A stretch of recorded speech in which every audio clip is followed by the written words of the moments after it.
Alors dans cette vidéo, je vais vous entretenir de ce que sont les diphtongues. Qu'est-ce que c'est que des diphtongues? Eh bien en français, c'est ça.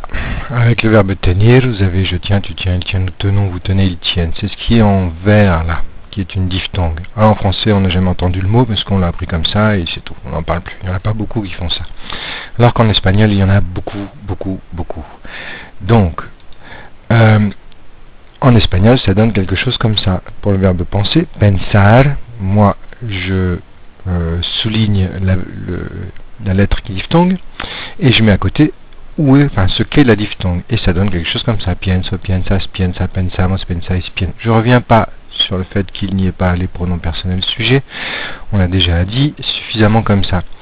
Mais vous vous rendez bien compte que c'est la même chose entre le français et l'espagnol. Vous avez exactement la même chose. Vraiment, vraiment pareil. Donc il ne faut pas se prendre la tête, c'est aussi simple que ça. C'est comme en français, il suffit de penser au verbe tenir. Là où vous avez le IE en français, eh ben vous l'aurez en espagnol aussi. Ou alors vous pensez à ça, à ce chiffre, à la première, deuxième, troisième et sixième personne, autrement dit 1236. Si vous pensez à ça, vous retrouverez où sont les diphtongues. Alors des diphtongues, il y en a de plusieurs sortes. Il y a IE, mais il y a également, pour le verbe, des verbes comme soñar, des diphtongues en UE. Et vous voyez que c'est le O qui fait UE.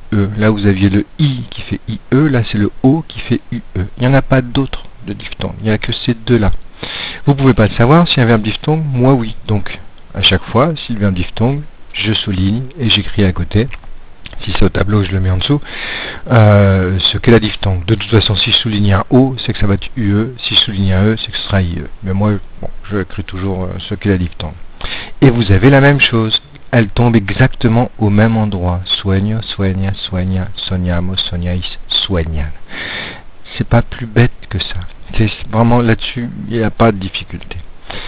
Et la dernière petite chose, la même chose, sauf que là, ce ne sont pas des diphtongues, ce sont des affaiblissements. C'est-à-dire que là, c'est plus deux lettres, mais une seule. Voilà. Il n'y a que ça, hein. Eux, il n'y en a pas beaucoup. Ceux-là, franchement, ils sont assez peu nombreux. Mais ça tombe exactement au même endroit. Pido, pides, pide, pedimos, pedis, piden. Je vous rappelle que l'accent est sur la lettre de la terminaison. À la deuxième personne du pluriel. Voilà, pas plus. C'est aussi simple que ça. Voilà. Allez en paix. Au revoir.